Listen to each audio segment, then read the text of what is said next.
안녕하세요. 저는 올해 30대 중반인 여자입니다. 저는 얼마 전 결혼식을 코앞에 두고 예비 신랑과 이별을 했어요. 지금 생각해도 꿈을 꾸는 것만 같습니다. 오늘은 이 이야기를 해드리려고 해요. 저와 남자친구는 30대 초반에 만났어요. 둘 다 안정적인 직장에다 모아둔 돈도 꽤 있었기에 만나는 데에는 부담이 없었죠. 처음에 저는 이 남자와 결혼까지 갈 거라고는 상상도 못했습니다. 결혼에 대한 필요성을 몰랐기 때문에 잠깐 스쳐가는 인연이라고 생각했죠. 몇 달을 사귀고 나니까 이 남자가 되게 좋은 사람이라는 게 느껴지는 거예요. 그래서 그때부터 이 사람이랑 평생 살아도 괜찮겠다 라는 생각을 했던 것 같습니다. 남자친구가 저를 좋아하는 게 많이 보였고 저도 남자친구가 좋았기 때문에 결혼을 전제로 만남을 가졌죠.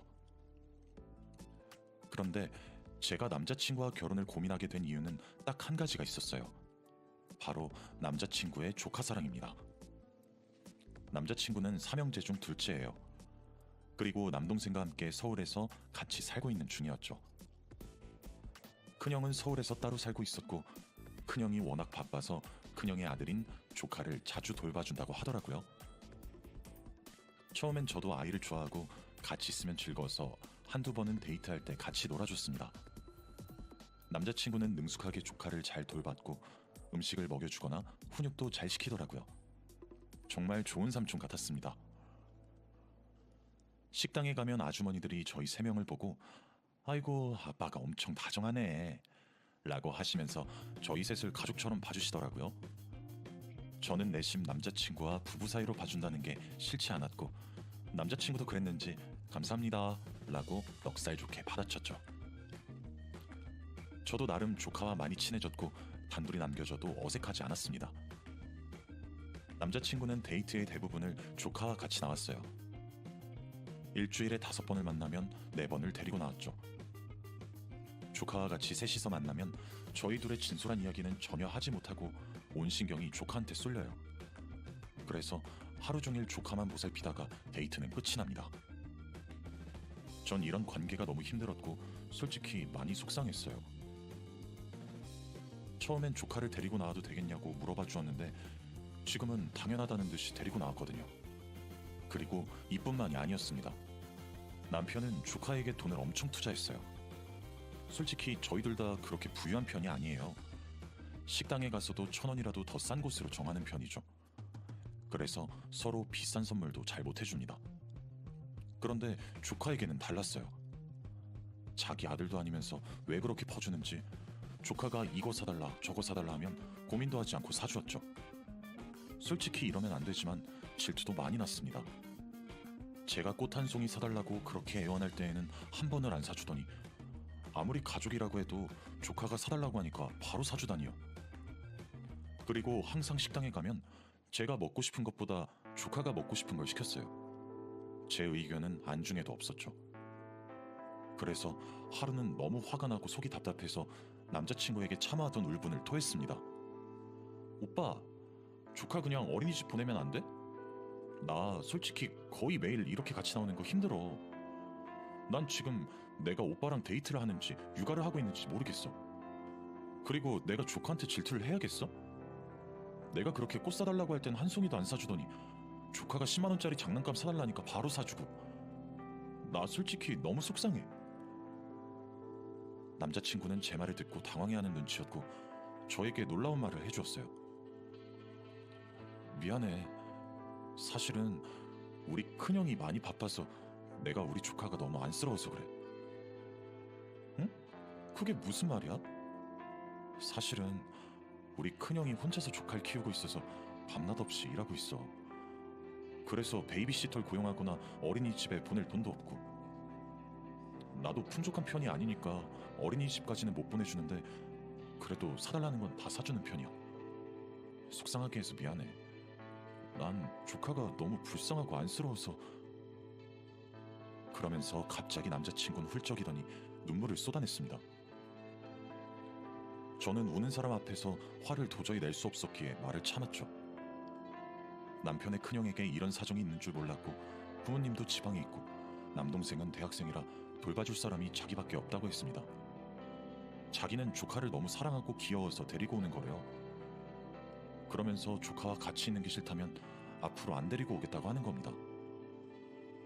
그러면서 돈 없어도 어린이집을 보내겠다고 하는데 그럼 제가 뭐가 되나요? 제가 어린애한테 못할 짓 하는 것 같아서 그냥 이대로 만나자고 했습니다. 그렇게 조카를 끼우고 2년을 만났어요. 여행을 가거나 할 때도 당연히 조카도 같이 데리고 갔고요. 그때도 당연히 저는 화를 냈지만 또 울먹이면서 삼촌이 조카한테 넓은 세상을 보여주고 싶다 어쩌고 하는데 안 된다고 하면 저만 나쁜 사람이 되는 상황이었어요. 그래서 꾹 참고 같이 여행을 다닌 게 10번은 넘습니다. 그리고 남자친구는 얼마 지나지 않아 남동생과 같이 살던 집을 나와 자취를 시작했어요. 드디어 자신의 공간이 생긴다면서 좋아했고 저도 이제 밖에서 말고 집 안에서 놀 수 있어서 좋았죠. 남자친구는 이사한 지 오래되었지만 제가 회사 일 때문에 바빠서 갈 시간이 없었어요.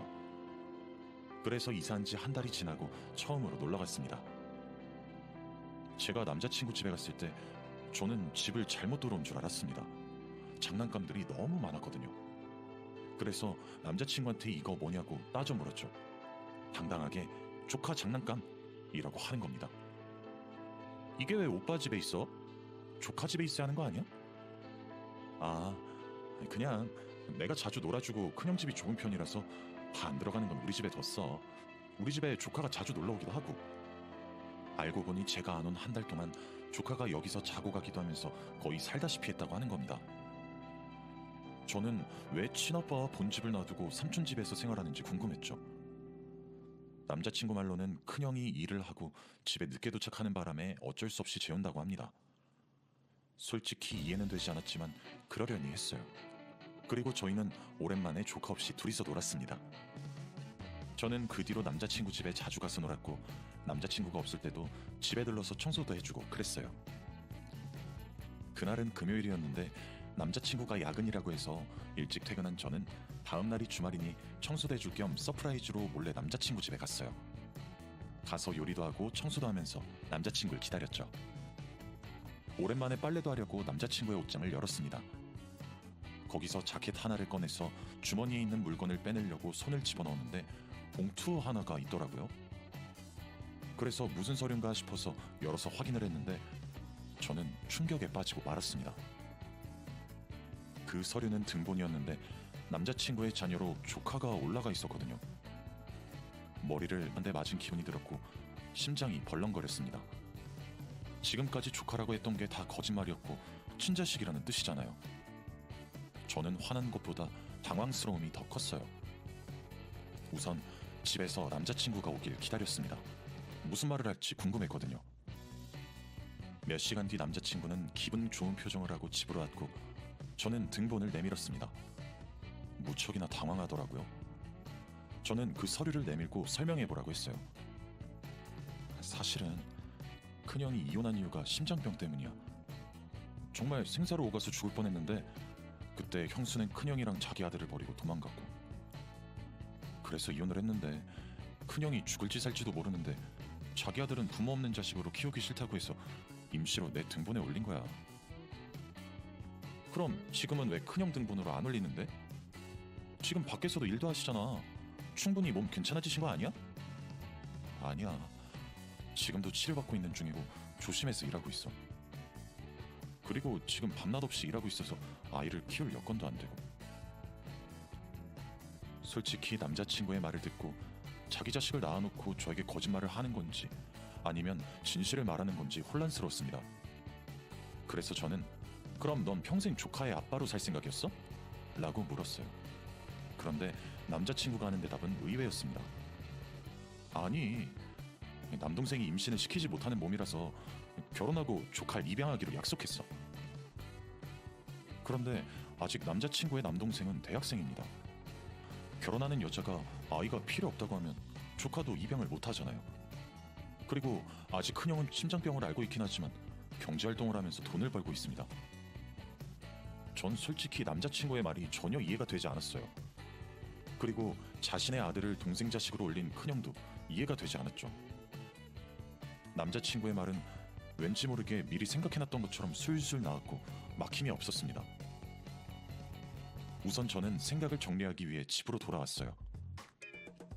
그런데 머릿속으로는 이해가 되는데 마음으로는 이해가 되지 않았습니다. 다음날 출근을 하고 나서도 하루 종일 이 생각뿐이었고 일이 손에 잡히지 않더라고요. 제 일상생활까지 지장이 가니까 너무 힘들었습니다. 헤어지는 게 맞는 거라고 생각했는데 남자친구 같은 사람을 놓치기는 싫었어요. 그래서 속는 셈 치고 다시 사귀기로 했습니다. 남자친구는 정말 고맙다고 저 같은 여자 없다며 떠받들여줬고 저도 남자친구를 이해했어요.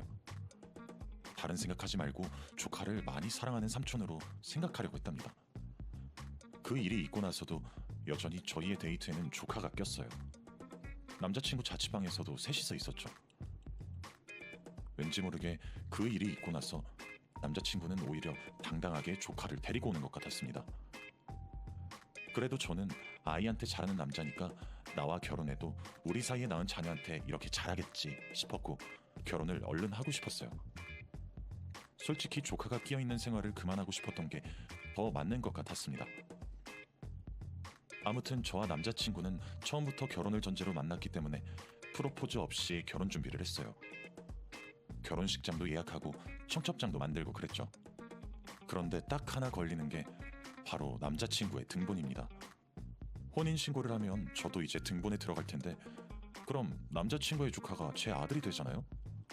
그래서 눈치를 조금씩 보면서 남자친구에게 말했습니다. 근데 조카는 언제쯤 등본에서 지울 거야? 설마 내 아들로 삼으려고 하는 건 아니지? 그게 지금 남동생이 대학생이라서 벌써 남동생 등본에 올리는 건 무리고 미안하지만 우리 결혼하고 잠깐만 올려뒀다가 남동생 결혼할 때 올리는 건 어때? 전 남자친구의 말을 듣고 넋이 나갔습니다. 그러니까 남자친구의 말은 남동생이 결혼하고 입양할 때까지 우리 아이로 삼자는 거잖아요. 오빠, 그럼 애도 적응 못하고 많이 힘들어해. 난 절대 안 돼. 우리 조카가 불쌍하지도 않아? 그리고 조카도 삼촌들이랑 다 친해서 적응 잘 할 거야. 난 진짜 이해가 안 돼. 큰형님은 도대체 무슨 생각이시래? 오빠, 내가 그럼 큰형님 만나고 올게. 내가 아들 데리고 가라고 말할게. 저는 당장이라도 남편의 큰형을 만나러 가고 싶었고 따져 묻고 싶었습니다. 왜 이렇게 오빠를 괴롭히냐고요. 근데 제가 이야기를 하니까 남자친구의 표정은 싹 바뀌었고 절대 안 된다고 하는 겁니다. 안 돼. 큰형은 보러 가면 안 돼. 형 지금 몸이 너무 안 좋아서 사람들 많이 만나면 안 돼. 라고 하면서 극구 반대하더군요. 솔직히 이렇게까지 반대해야 하나 싶을 정도였습니다. 지금 청첩장만 돌리면 됐었고 결혼이 바로 코앞인 상황에서 이게 말이 되나요? 전 남의 아이를 키우고 싶지 않습니다. 제가 낳은 아이를 키우고 싶다고요. 제 생각을 전혀 안 해주는 남자친구가 너무 미웠고 전 남자친구에게 우리 결혼 다시 한번 생각해보자 라고 했습니다. 그리고 집에 돌아와서 혼자 곰곰이 생각했어요. 도저히 제 상식으로는 납득이 되지 않았거든요. 그래서 저는 회사에 월차도 내고 사람들의 연락을 다 끊은 채로 오로지 결혼을 해야 할지 말아야 할지 고민했습니다. 제가 아무랑도 연락을 안 하니까 사람들이 먼저 연락이 와주더라고요. 무슨 일 있냐고 물어보는데 도대체 어떻게 말을 해야 할지 모르겠습니다. 그래서 그날 술이 너무 먹고 싶기도 하고 객관적으로 이 상황을 판가름해줄 사람이 필요해서 동네에서 가장 친한 친구를 불렀어요. 술을 먹자고 했죠. 그 친구는 제 몰골을 보자마자 고민거리가 있냐고 물어봤고 저는 술의 힘을 빌려 이야기를 시작했어요. 전 처음부터 끝까지 다 말했습니다. 그런데 제가 이야기를 하면 할수록 친구의 표정은 굳어지더라고요. 조카와 같이 데이트를 하고 등본을 발견한 것, 그리고 결혼 후에도 잠시만 조카를 우리 호적에 올리자고 한 것까지 다 말했습니다. 이야기가 다 끝나고 친구를 보니까 입을 떡 벌린 채로 아무 말도 못하더라고요. 야, 너 그거 사기 결혼 같은데? 응? 사기 결혼? 야, 누가 봐도 뻔한 거짓말이잖아. 누가 요즘 시대에 자기 친자식을 남동생 호적에 올리냐? 그리고 지금 일도 잘 하신다며. 그건 그렇지. 난 도저히 이해가 안 돼.